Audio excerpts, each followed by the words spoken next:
Hello, and thank you for watching the 2024 Fall Candidate Forum hosted by the Ashland Chamber of Commerce. My name is Eli Katkin. I'm the owner and operator of the Brick Room here in Ashland. And today we'll be introducing Ashland Parks and Recreation Commission position number 2. So joining me is Ian Cropper, Rick Van, and Daniel Weiner. Thank you guys for joining us today. Thank you. Yeah, and I just would like to say a couple words about the Chamber. The Ashland Chamber is a 135-year-old organization with over 500 members that not only includes Ashland's largest employers such as Southern Oregon University, Ashland Community Hospital, and the Oregon Shakespeare Festival, but also many smaller businesses with 1 to 5 employees. The Chamber serves as a main contact point for business expansion, relocation, networking, and resource connections, and operates Travel Ashland to inspire and invite people to come visit us here in Ashland. This forum is an example of many of the outreach programs and activities that the Chamber hosts. And these other activities include the Ashland 4th of July Parade, the Festival of Lights, and the Ashland Firewise program, which is another strong collaboration between the Chamber and the Ashland Fire Department to make sure our business and community are prepared in case of fire disaster. We are a nonpartisan, private, nonprofit corporation. We do not have a political action committee, and we do not endorse any candidates. The Chamber sponsors the candidate forum really as just a service to the community. So this forum is being recorded on RVTV cable network, as well as the RVTV app, and as well as available at the Ashland Chamber website at ashlandchamber.com. So we did right when the gentleman got here today, we flipped a coin to see who would go first. So today, Rick will go first, then Ian, and then Dan. And just to recap the format for the forum, each candidate will have 2 minutes for an opening statement. Following the opening remarks, candidates will be asked a series of questions with 3 minutes to respond. A bell will ring when candidates have 30 seconds, and then as well as 10 seconds remaining. Follow-up questions will have 2 minutes to respond, and those will just be at the discretion of me, the moderator. If time allows, we'll have a 2-minute closing statement, and that will be on the bell system as well. So without further ado, gentlemen, let's hop into it. So Rick, you're gonna go first, and with the opening statement, tell us a little about why you're running for the Parks Commission. Briefly discuss your skills and accomplishments that qualify you to serve on the commission. Okay, thank you, Eli, and thank you to the SOU Digital Media cast and crew as well. I appreciate the opportunity to be here today. I'm running, of course, for the Ashland Parks and Rec Commission position number 2, and I know I have a couple of worthy competitors. I feel the position is near and dear to me as I am a raving fan of Ashland. My family and I have daughters that graduated from the high school here, and I've used the Parks and Rec system over the years extensively, and it's my time to give back. So that's my primary motivation in running for this important office. I know it's a bit down ballot from Harrison Waltz in November, but I still find it a very important position. The system itself is huge, and I realize it's a massive challenge just trying to get a grip on it and much less make change. I have 3 main objectives too. One in the position itself, one being to preserve, another being to protect, and I would call a third to enhance the system. So I think it's important not to change that which is working well, but to improve and enhance the system and expand it. I'd like to expand the intergenerational aspect of the Parks and Rec system. I'd like to add things in Lithia Park, for example, that are not there currently. And I want to also be sensitive to the fact that everyone in this community has their own activity, whether it be mountain biking, pickleball, tennis, golf, ice skating, and I need to be sensitive to those needs. My background is in the corporate world, and I built infrastructure, hired, trained, developed, coached sales teams over the years. And that is a credential I think I want to carry into this position and help. I want to be a real force on the Commission for change, but I also am cognizant of the fact that I want to take a humanistic approach and involve people and staff at every point in the way, including community, where I want to get their engagement and their involvement and work to their priorities, not mine. Great, thank you. Appreciate that. Next question is for Ian, for your opening remarks. Tell us a little about why you're running. Briefly discuss your skills and accomplishments that qualify you to serve on the commission. Yeah, thank you for having us. It's an awesome opportunity to be here. My name is Ian Cropper. I'm a local Ashland native, born and raised here, just actually a couple miles born at the hospital here. And growing up in the 90s in Ashland, I just have amazingly fond memories of taking advantage of a lot of the opportunities that a young kid can in Ashland. We just have amazing outdoor opportunities that it's very easy to take for granted when you're a kid. Growing up, went to Bellevue, AMS, AHS, went to school in Utah, and then my wife and I landed up in Colorado for a good number of years, where we spent 7 years, my wife also being a native of Ashland growing up here. We always knew that at some point we would probably get pulled back to the Pacific Northwest and probably even our hometown, because we would come back and reminisce about how much we both enjoyed living here. Now we have our own children, and I have spent an immense amount of time running on the watershed trails. I checked Strava just the other day and found that I'd done Toothpick over 100 times since being back. And I just have such a love for the tranquility that we have to offer here. So a big impetus for me wanting to run, actually, it's something that I've been mulling around for a while. And there have been restaurants that have closed in the past, but it was the Black Sheep closure. The owner had been she had been to city council meetings repeatedly to talk about some of the burdens of the food and beverage tax, and so that was when I decided to run. So my platforms are, I would love to take trails seriously. I want to make Ashland more appealing to young families. I want to reduce the dependency on the food and beverage tax by diversifying funding, and there's just plenty to do. Awesome, thank you, Ian. Dan, next question to you for opening remarks. Why are you running?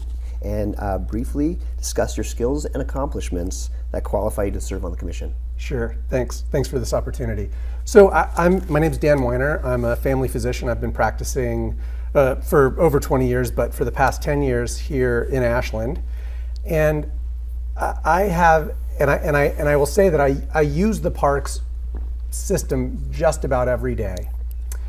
Whether I'm walking through Lithia Park, whether I'm walking the trails down at the Mountain Nature Center, or I'm up in the watershed running, mountain biking, hiking, and it is an absolute jewel. It is, but it's also a resource that we as a community can leverage. My goals in working with the Ashland Parks and Rec Commission is to absolutely stabilize the system that we have, ensure that we're maintaining the park system that we have, growing in a responsible and reasonable way, and ensuring that financial stability is structured in a way that it can persist longitudinally. We all live within tight budgets. If we look at the Ashland Parks and Rec budget, it's growing from a $70 million budget to an $86 million budget, if I read the city paperwork correctly, and that's a significant financial growth. I'm not sure where those finances are coming from, and if we're able to actively maintain the park systems that we have. I think maintenance is key. When I think about the economic drivers for the parks and recreation community and how they feed into business, we can look at the billions of dollars that 2 point something billion, I think, or 12 point something billion, I think it was, that outdoor recreation contributed to the Oregon GDP. I want to make sure that we leverage our park systems to be able to feed that resource into our community businesses while maintaining the gems and the resources that our community members need, and creating an affordable and attractive place for new families to move to the community. Great, thank you, Dan, appreciate it. Okay, moving on to the next question, and this is for Rick. Tell us why parks are important to the Ashland economy.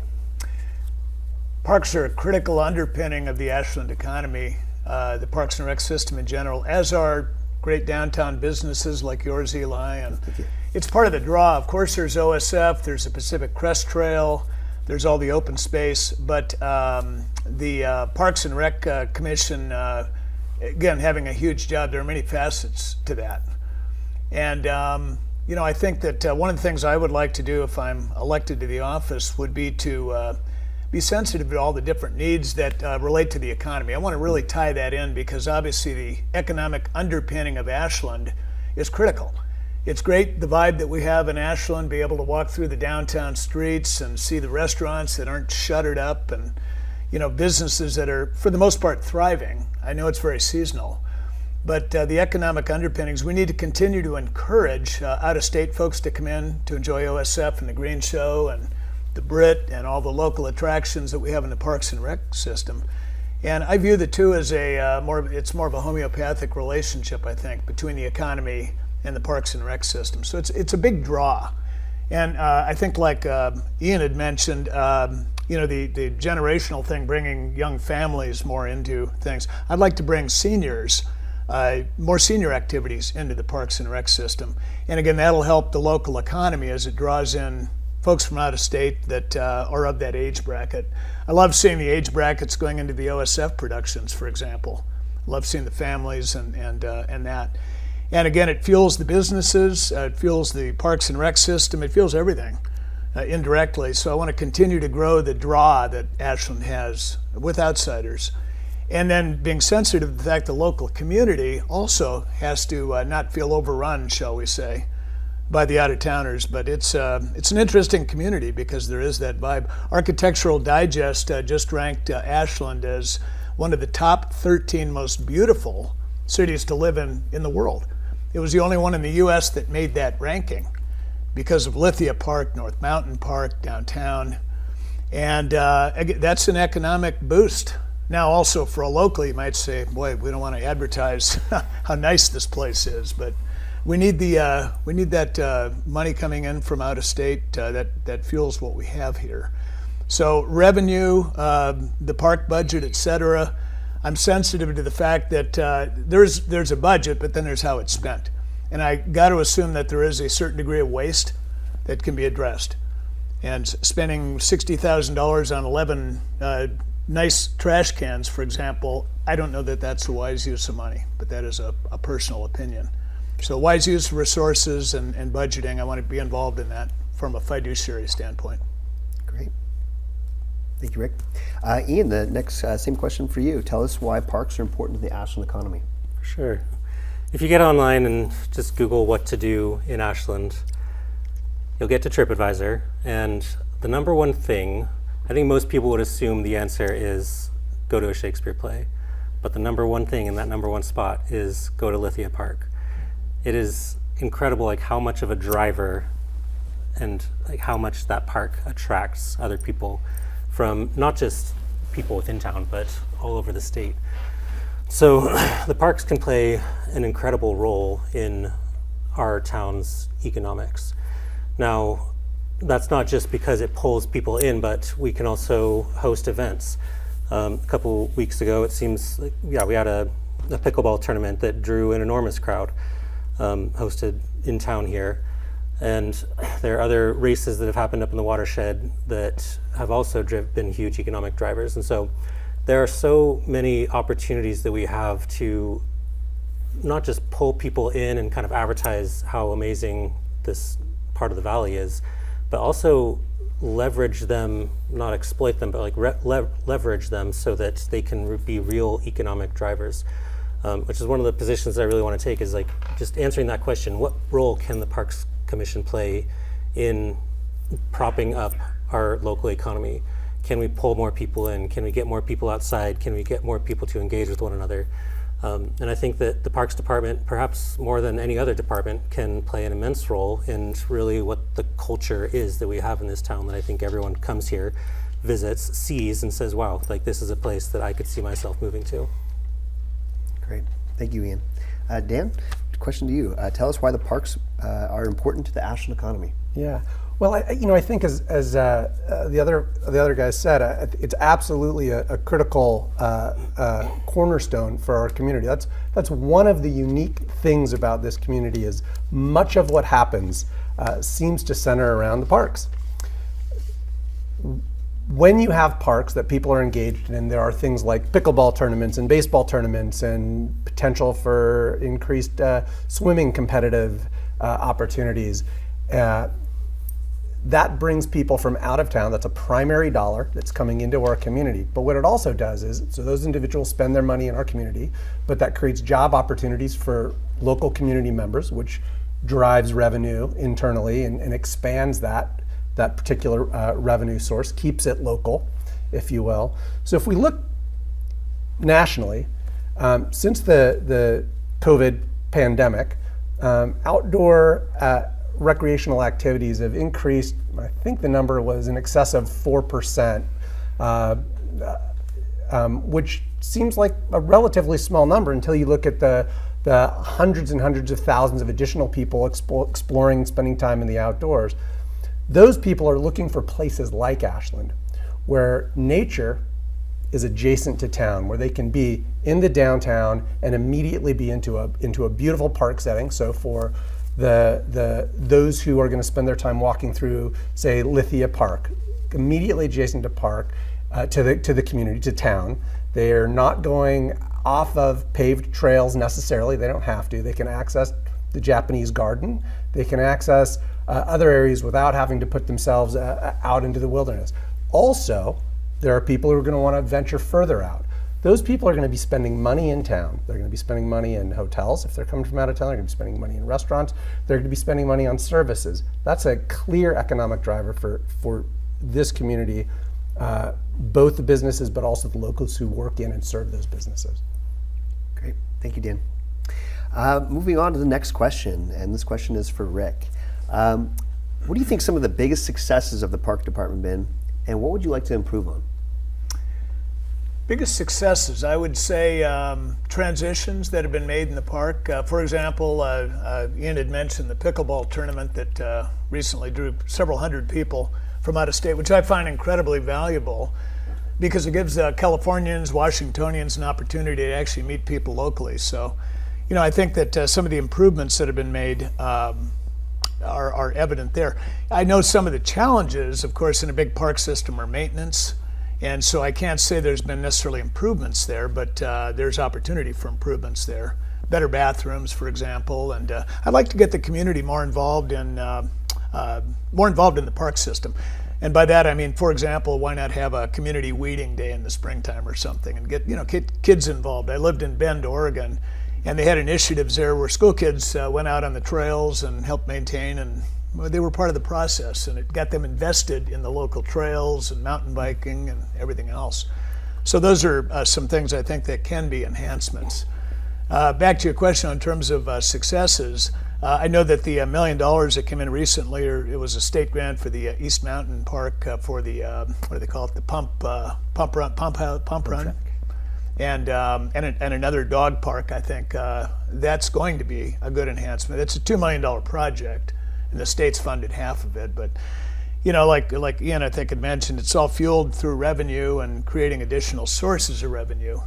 So I think that's very critical too. So I think that improving what we've already got and getting the maintenance back up to snuff. I think that the maintenance has fallen off just a bit in the park system, and that may be a personal opinion, but those are just comments I've heard, and that's all revenue based, of course. And I think having Rocky, for example, in his position and maybe a little more staff stability might help some of those issues. But for the most part, it's pleasant, it's clean, it's a wonderful spot.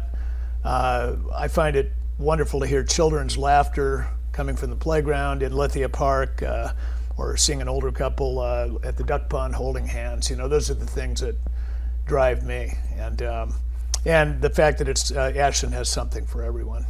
Indirect way of answering your question, but That's great. yeah. Awesome. Okay, thank you. Next question for Ian. What do you think some of the biggest successes of the Parks Department have been, and what do you want to improve upon? You stole mine. Intentionally. I was also going to mention the grant that was just secured for the new park on the south end of town.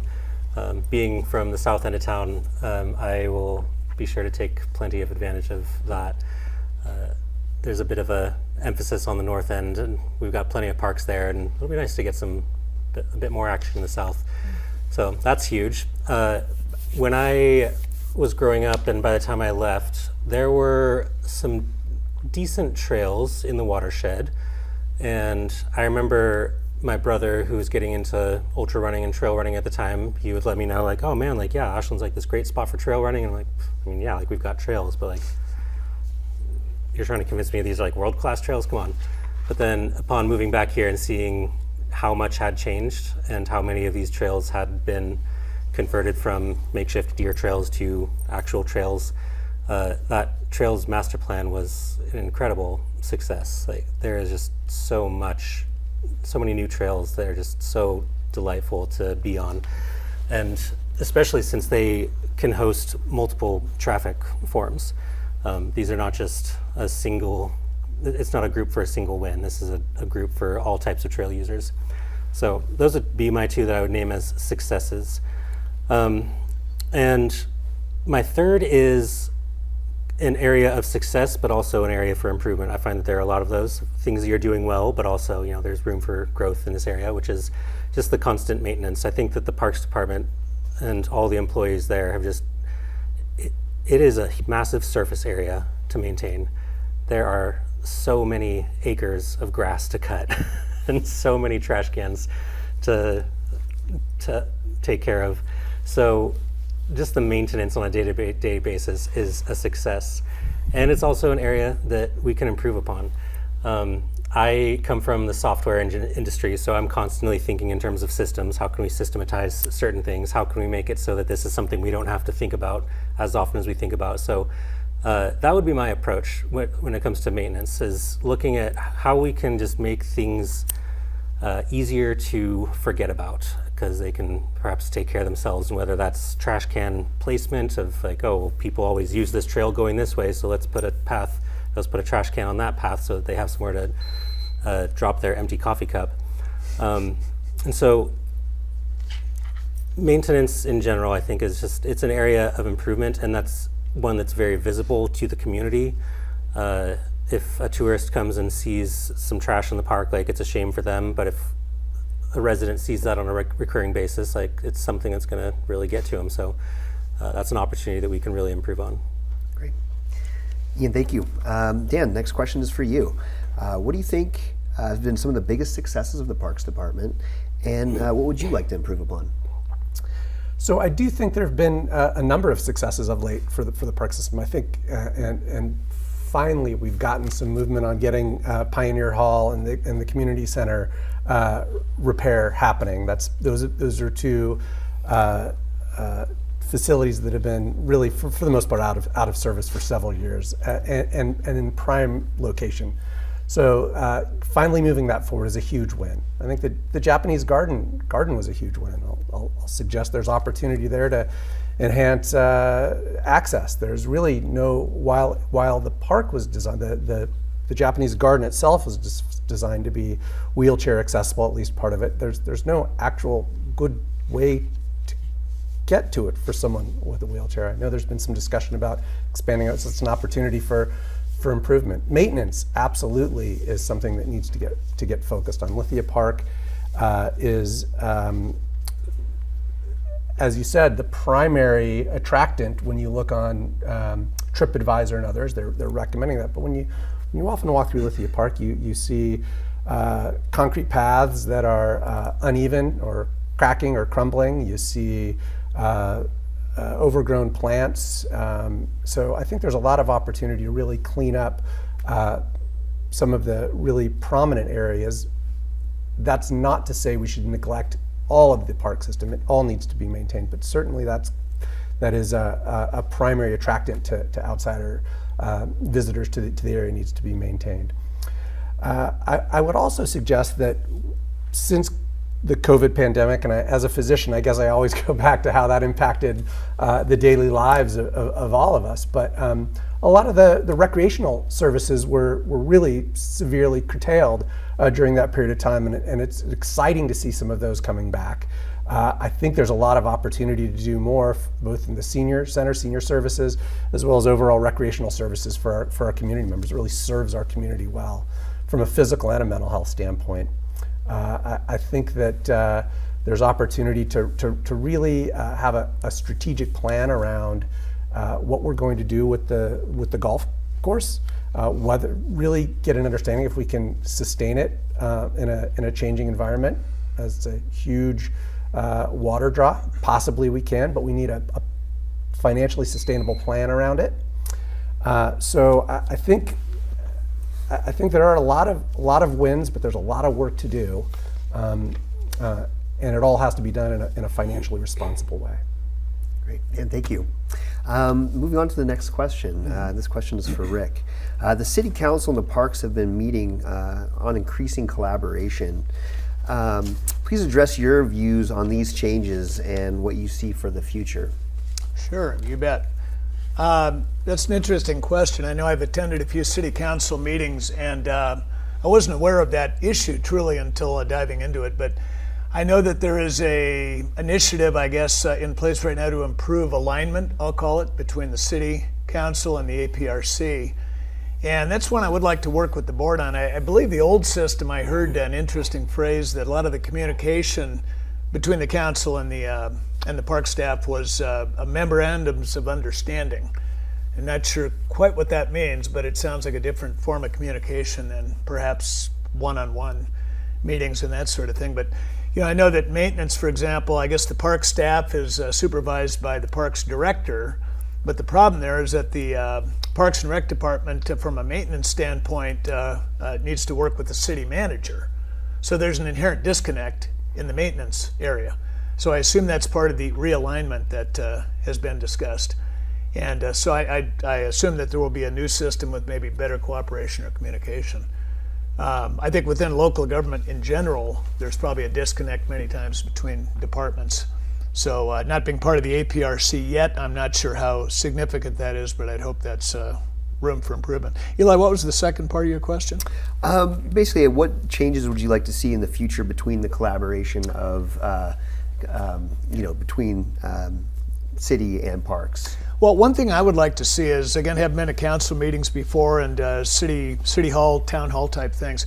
One of the things that bothers me a bit coming from the corporate world is, and I'm a huge believer in green light sessions, idea sessions, such as the city has had, but the uptick of that, things have to be prioritized and broadcast afterwards, and I'm not sure that's done in a manner that is acceptable. So when folks come and give input to the council, or whether it's council to APRC, I think those things need to be prioritized and broadcast better.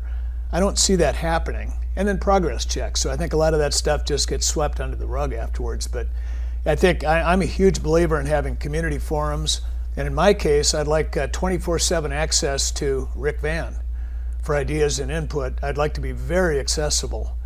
And in the case of the council and the APRC, I think there's an opportunity to work together more closely. The other thing I'd like to do is leverage best practices. So Talent, Phoenix, Central Point, Medford, their park systems, they probably got some great ideas that we don't necessarily have here. And that could be a form of communication, not necessarily council to APRC, but I do like the idea of getting past memorandums of understanding and formalizing and prioritizing and broadcasting it. I have a feeling that's not done because it represents a commitment. And that's what I'd like to see. Great, thank you, Rick. Ian, question to you. The City Council and parks have been meeting on increasing collaboration. Please address your views on these changes and what would you like to see in the future between this collaboration? Yeah, thank you. Ashland has a bit of a unique structure to its parks. I think what most people know about Parks and Recreation comes from Leslie Knope and Ron Swanson. And watching Parks and Rec, but that's not really how we operate in Ashland, where our commissioners are actually elected positions. So that comes with some responsibility, but when it comes to working with City Council, I sometimes worry that we are stuck in a circle of everyone making everyone else aware of what's going on and getting up to speed on things and circling back and just letting people know, and not as much emphasis on the actions and outcomes. I am very outcome focused, and that's different than outputs. You can put in a lot of effort to driving awareness and making sure that there's transparency between council and parks, and in theory, I'm in favor for that, but not at the expense of the things that people actually elected you to do. And I think that, if I remember being online a while ago, and there was just so much hostility towards the Parks APRC. People were referring to it as like an empire building, referring to it as evil. So there's just this mistrust that seems to be directed at APRC sometimes, and I'm sure that a lot of that comes from not being able to see visible, tangible results of the action. But we are very good at making other people aware of what we're planning on doing. So it's kind of it's this balance that you have to find between action and transparency and awareness and getting insight and feedback on things. And striking it can like really be the difference between projects getting done and the signs for projects being printed and not getting done. Great. Ian, thank you. Dan, the question to you.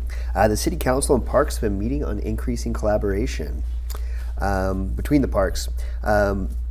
What's your view on this, and how would you like to improve upon the collaboration between parks and the city? Yeah, thanks. I mean, I just think it's critical, right? Like, huge budget for Parks and Rec, overlapping sort of not so much responsibilities, but areas of oversight within the city. If they're not working together, we're not going to drive program forward that's going to be successful for the community. It's as simple as that.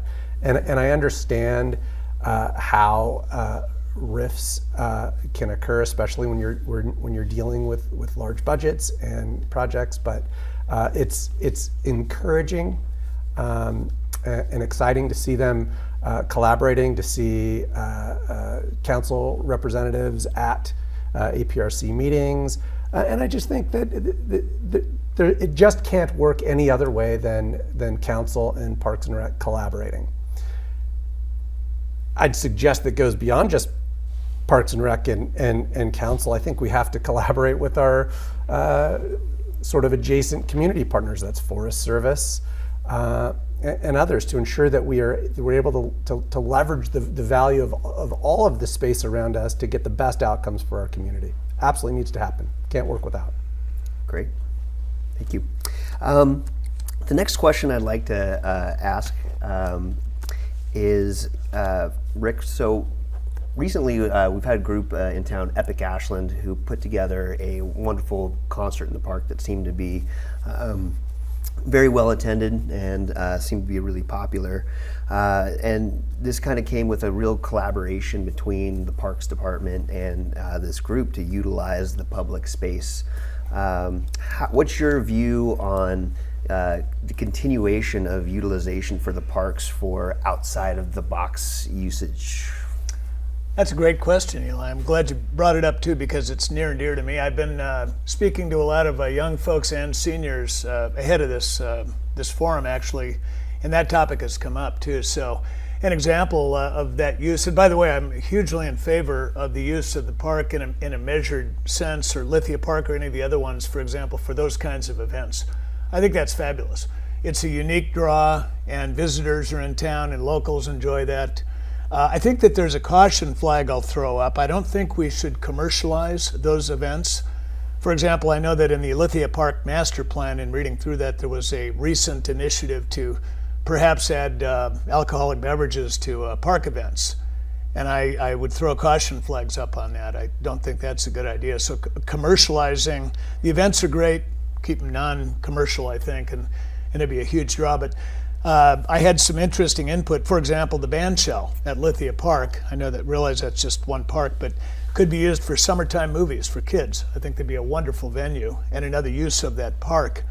So I think using the existing facilities and then creating facilities with climate change in mind that are, we have smoke and drought and heat now that we're contending with. So I think in the facility design capital improvements, we need to pay attention to that, because there are going to be 100-degree days, smoke-filled days, and if there are roofs, facilities, areas that folks can gather indoors, and use facilities like what Epic did, that's important too.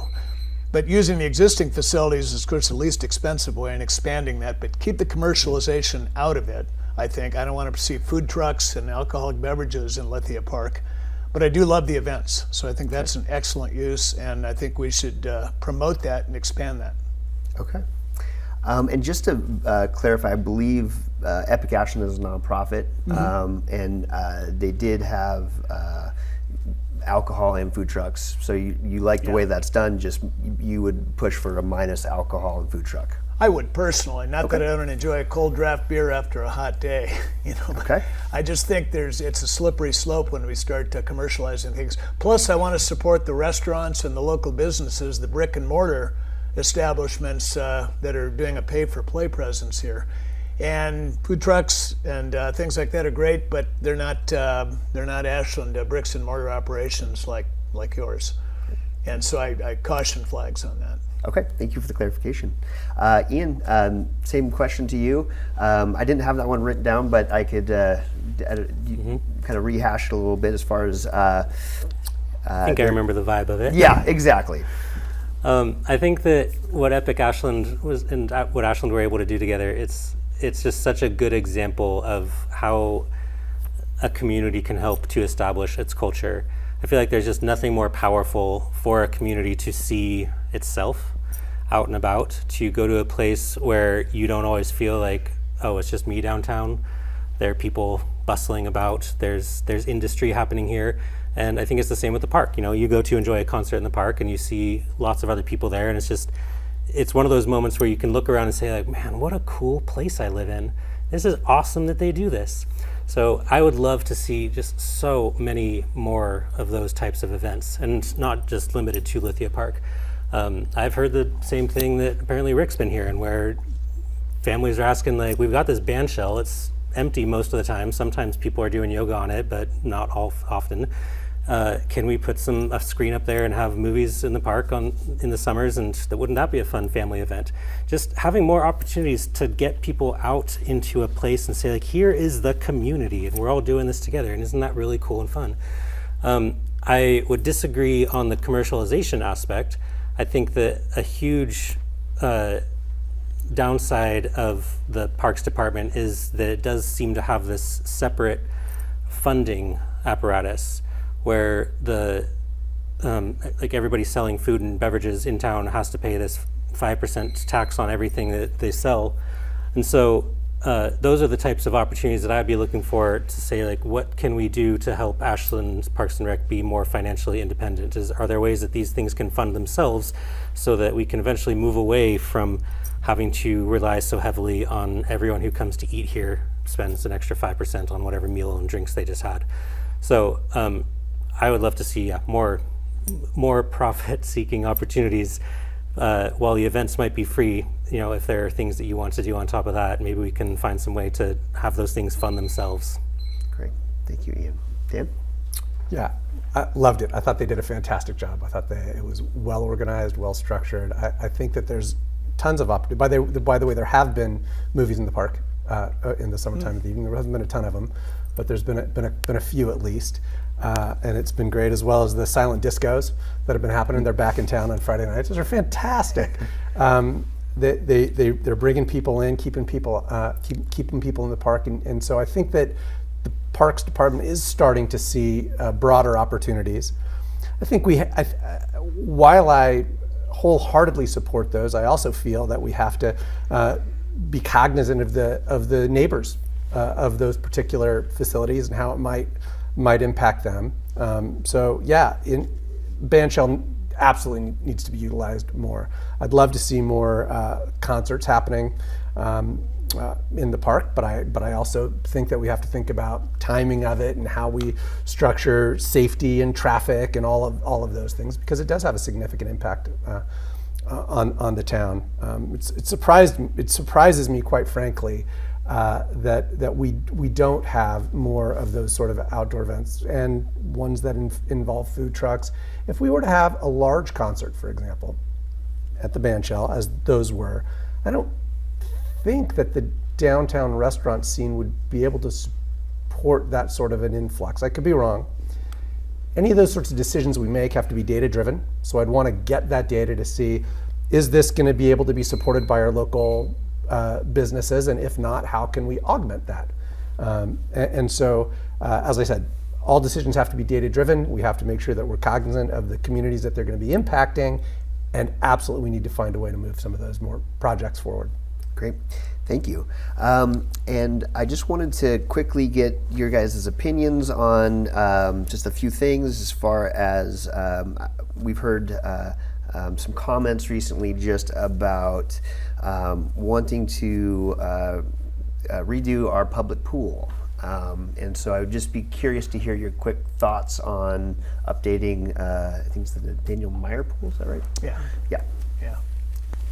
My opinion is yes, we do need some upgrades. I think in line with my earlier comment about climate change and about the fact that we do experience a lot of 100-degree days, smoke, et cetera, that I'm not privy to the plan that's been proposed, but I do believe that some kind of covering over the pool would be a great thing, some way to perhaps weather shield it for drought, hot days, that sort of thing. And then, but it's an important component, I think. I believe it's one of the few community pools we have in Ashland, perhaps the only one. I'm not sure of that, but I think it's critical. And of course, pools are for kids and seniors alike, so they're just I grew up with a pool in Southern California, and it was wonderful. And so having a pool here, I think, is a huge amenity.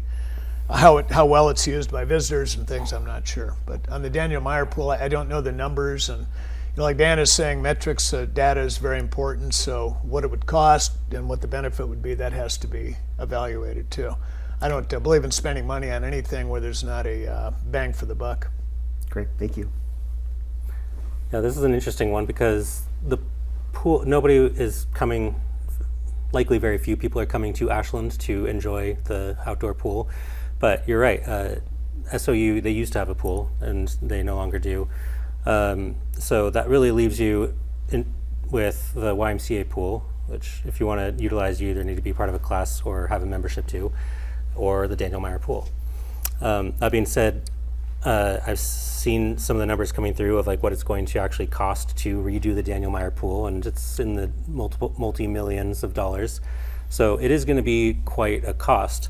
So it is one of those areas like, how do you measure the community value that you get from that? And it's a tough measurement, but that said, it is the only real open to the public community pool that we have. And it's a resource that we already have. I want to make sure that we're not taking it away. I have fond memories of going to the Daniel Meyer pool as a kid, scraping up my lip trying to do a dive when I shouldn't have been doing a dive. And it's a fun place. And so, and especially, as we can expect with climate change, we're probably going to be seeing many more days in the 100+ temperatures. So is there a way that we can still have people enjoy the outdoors and be outside? I would support the improvements that they're proposing, especially if it means that it can stay open and available to the public. Okay. Great, thank you. So the answer is yes, but yes to what? And I mean, we absolutely have to maintain the pool and access to the pool. The question is, what do we actually want out of that pool? There's a couple of proposals that have been on the table, and one is for a huge, many $1 million complete redo where we create a really competition-style pool facility with the expectation and intent that we can attract outside competitive events there, and with the belief that that will drive revenue, I suppose. I will say Redding, California did just that in a couple of decades ago, and it's been hugely successful, although I don't know about the revenue generating side of it. The other option that had been floated was a much smaller sort of rehab of the existing facility. Make it functional, make it stable, make it something that would buy it another 20 years or something of that nature before it needed more of a redo, I think was the numbers that were thrown out. So I think we need to look at the numbers. We need to look at the potential return on investment. whether or not the broader competitive opportunities are absolutely needed and valued in this community. If this community values it and there's a return on investment and we can afford it, then that's something to consider. And if not, then we probably should be looking at the more financially limited approach to making it nicer, functional, up and running, and serving our community. Great, thank you. And I had on my notes that I wanted to just ask about the Oak Knoll Golf Course. You briefly spoke to that, but I'll give you another opportunity to speak to that as well. There is some water issues, some economic viability issues. Where do you guys come out your position on the Oak Knoll Golf Course? Well, I'll start on the Oak Knoll Golf Course. I know we have a significant amount of golfers in this community. I guess as a percentage of the population, maybe not as high as Palm Springs, for example. But I think Oak Knoll, if we're gonna have a golf course, and we do, the water issues obviously are a huge issue. I'm not sure if they use Talent Irrigation District water to irrigate right now the greens and the grass there. But I think if we're going to have a facility for golfers, we do need to invest in maintaining it. And I know in a year or two past, I think there were some issues relative to the drought, TID being a shorter season, that caused the course to be rather challenging. And so I fully support upgrades there. And as Dan has mentioned, there's got to be metrics involved and some bang for the buck. But I think any golfer in town would certainly agree that there are improvements that need to be made.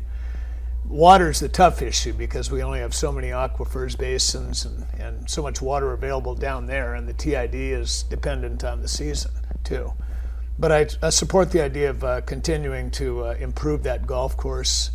And I would like to be part of that process if I'm elected to the commission, and investigate that and see what a good metric is in terms of what to spend and what improvements to make.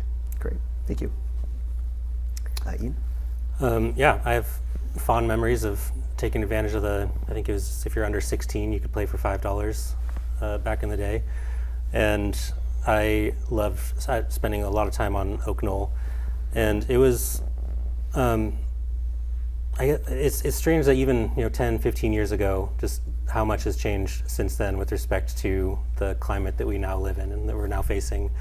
So as Rick mentioned, 2 years ago when we were in the middle of that drought, and Oak Knoll was not looking like it was in good shape, perhaps rightfully so, because it seems hard to justify being under water restrictions as a community and then to have a pristine emerald green golf course. I'm not sure how you sell that to the public and say we're gonna keep this green, but your lawn needs to die. So that's kind of the trade-off that I see there. Is I think that this is an area that it has to be data driven. It has to be, I think, cost driven, and we need to be moral about it. We do have a lot of golfers here, and there are a couple other options if you're willing to drive to a couple other nearby places, but it is nice to have one right within town. But this is one that I might have to be a bit more pragmatic about and say, let's really dig into the data. Is the water too expensive, both from a money perspective as well as from a what else are we taking it from perspective? Are enough people taking advantage of it? Are we selling enough alcohol and hamburgers at the pro shop to offset any of this? That's something I think that we really need to look into the numbers and see where we end up. Great. Dan, you're welcome to just respond. You did speak to it already, kind of where you're at, but you're... Sure, yeah, I have a few thoughts on it. So I think it's an amazingly beautiful space, but we as a community have been pretty vocal about addressing the challenges of climate change and the cost of living, creating a space that's affordable for young families. And I think the number was like $30-something thousand a month that they were spending during that time on drinking water to irrigate at least one of those years to keep Oak Knoll green. That's just not that's just in conflict with the core beliefs of this community. That being said, I don't really feel like I have enough information to make a fully informed recommendation on what should be done or could be done with that particular location. I think There's been proposals for a smaller course that is structured differently, so there's less area to be maintained green. I think there's been proposals for leveraging some of that space I've heard pickleball courts are being requested out in that area. I've heard concerts. I think the Brothers Reed's playing out there pretty soon. I think they are. Someone is soon. Just played. Oh, did they? Did it just happen? Yeah, it's great. So there's lots of opportunities to utilize that space.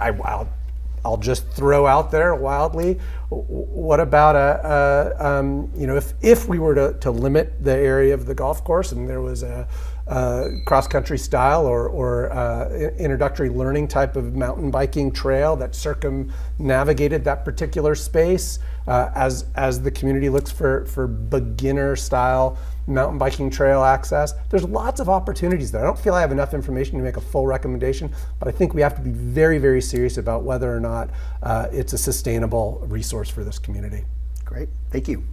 So we're going to move into closing statements, but I thought I'd add one other little element to the closing statement. As you guys were each in your opening statements, you talked a lot about your passion for the parks and your love for how you use the parks every day. And so tell me, before you start your closing statement, what your passion project would be, or do you have a passion project that you would like to focus on if you were elected to the parks? I do have a passion project, and I'll go 30,000 feet for a second here. The U.S. Surgeon General recently announced that we have an epidemic of loneliness in this country. In fact, Japan and Britain, they actually have ministers of loneliness. So the reason I bring that up is the Parks and Rec system are an enormous mental health driver. And whether it's mountain biking or pickleball, tennis, golf, huge boost to mental health. So one of the things I'm passionate about is incorporating that into the park system in the mode of, for example, increasing connections between seniors and youth, intergenerational initiatives, more senior activities, kid activities. But the mental health aspects of the Parks and Rec system, I think, can't be understated. It's huge. And when I see people connecting and giving each other hugs in the morning and saying hi at the park and visiting the local restaurants, and it's such a tight vibe in this community, and that's a big part of the vibe. I think the mental health aspect is critical. So if I had a passion, it would be to make sure that everything that we do to enhance the park system, and I've got a couple ideas I'll mention in my closing statements, but I think that those should be geared towards mental health issues. Getting people off their couches and out in the park system, for example, and getting seniors to connect with other seniors and to connect with kids, and providing more for out-of-state people. And I think that is a big driver of better mental health in Ashland and in the surrounding communities too. And I can't understate that, because 2/3 of this country suffers from some degree from loneliness. And Parks and Rec system is a great tonic for that. So that would be my passion. Great, thank you. Passion project. Oh man, there's so many. Can I provide two? Sure. All right. Just gotta keep it in the time. All right. One passion project that I have is I would love to bring more thinking towards young families in our community. So many of the young families that I talk to are just not thrilled with the playgrounds that we have. The parks are just not fantastic spots. They're good, and so it just seems like we have so much area to maintain with all the parks that we do have, and yet so many of the parks and the playgrounds are just okay spots. And so if you visit like just about any medium-sized to large-sized city and go to one of their parks, you just see such an immense amount of creativity that just pulls people to these parks. These are places that people just want to spend time together in as a family and as friends. So answering the question of how can we make our parks just more easy to spend time in, more creative, more fun. And the other is I would love to mend the relationship between different traffic uses in our on our trails. whether it's by having more traffic-specific trails or any number of things, but there is just a lot of hostility between particularly the pedestrians and mountain bikers, and there's just so much opportunity for everyone to enjoy the outdoors. And so it's just a shame that so many people feel that so many others are just not recreating properly. And so approaching that with the mindset of, how can we fix this relationship and make it so that everybody has a place to enjoy the outdoors and recreate the way that they would like to recreate there. Great, Ian, thank you. All right, Dan? I think it's hard to suggest that I feel like if I were to say, well, my passion is, because I have a lot of passions, right? I want to expand trail access because I think that's going to be a vital as an economic driver for our futures. I want to ensure that the parks are maintained adequately and actually are the beautiful jewel that they were years ago. I recall coming here 20 years ago when I was living down in California and visiting. But the reality is, I want to join the Parks Commission to be the voice for the people. I want to come without an agenda. I don't want it to be my agenda. I want it to be their agenda. I want to be someone who's out hearing what the community members want and representing their desires for what they want their park system to be. I want to make sure that those desires are voiced within the commission and moved forward in a responsible way, financially responsible way, and decision-wise responsible way. I'll be honest, I feel that there's been a lot of agenda-driven decisions made in the past few years, and I think that's led to some of the financial challenges that we've had and some of the interdepartmental conflicts. And so I want to eliminate some of those conflicts by really being a voice for the people and making sure that we're delivering what the people want, not what Dan Weiner, wants. Great, thank you. Now for your closing statement, Rick. Okay, wow. Opportunity for a closing statement here. In closing, I'd like to say that there's two things. There's the why and the what. Number one would be why vote for Rick Van for this particular position. I would hope that my experience in the corporate world would come to bear there. I am a firm believer in input, priorities, action plans, and results too. What I wouldn't want to do would be enter into this position with your vote and just be a benign presence and a paper pusher. So I really want the position because I truly want to make a difference. And I want to make a difference with the community in mind. So one of the things I would do immediately would be to involve the community.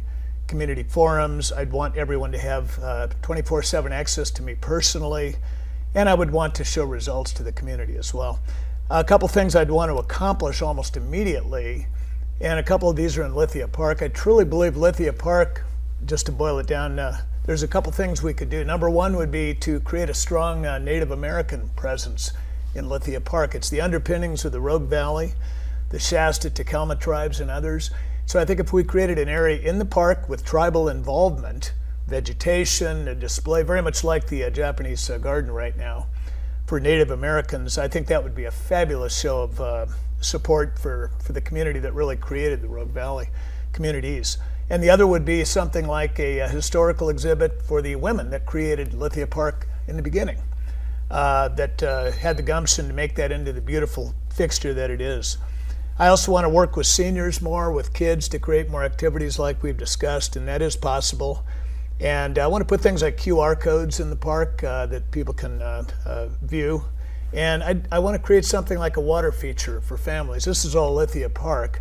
But those are things I'd like to do. And in closing, I'd like to expand the season in the Parks and Rec development and create a longer season. So I appreciate the opportunity to be here today. We have lots on our agendas, but I'd love to be able to accomplish some of those if I win the position. Thank you. Hey, Rick, thank you. Ian, closing statement? Yeah, so I guess the closing statement is the opportunity to make your final pitch of why one might vote for Ian Cropper to this position.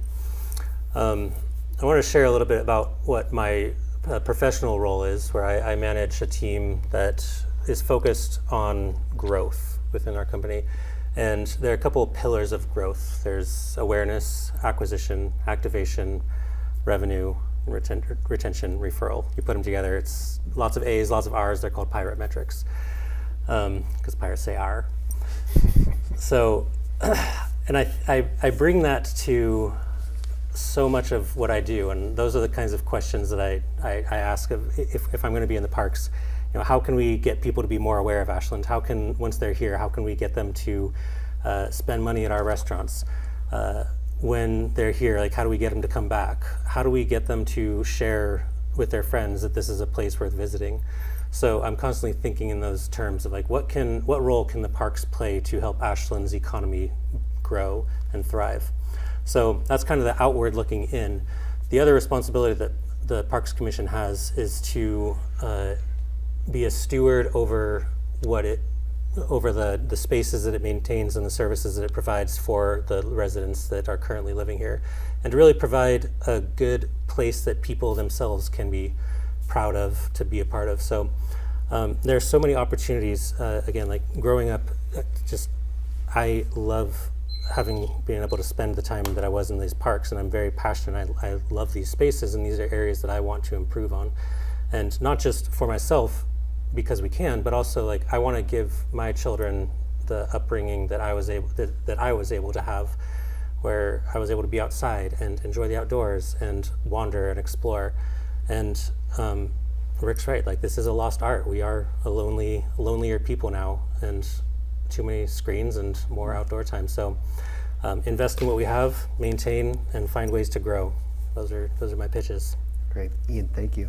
Dan, closing statement? Yeah, thanks. I mean, as I think you've got, I'll be honest, I think you got three great choices here, and so you'll make your decisions in the community based on what you think is gonna wind up in the end meeting your needs. What I can say is that I think that more than having an agenda or moving a project necessarily forward, as those projects are things that are coming from the community, I feel what often is missing are the right questions being asked about the project or question in front of us.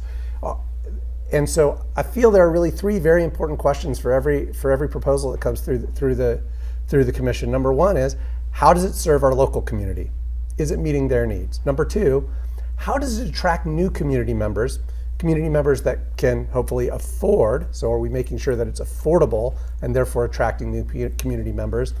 And thirdly, how is it going to support and drive the economy of our community so that we can sustain the parks, recreation departments, and the beautiful community that we live in? And I think if we really focus on those three questions with every single decision we have to make, I think we're going to make wise decisions for this community and create a beautiful and sustainable park system that will last for generations to come. Great. Thank you, Dan. Well, that concludes our forum today. Thank you, gentlemen, for coming in, and I really wish you guys the best of luck in your candidacies. Thank you. Thank Thank you very much. Yeah. Thanks. Great. It's a wrap. All right. Guys, Okay. thank you. All Yes, right. thank you.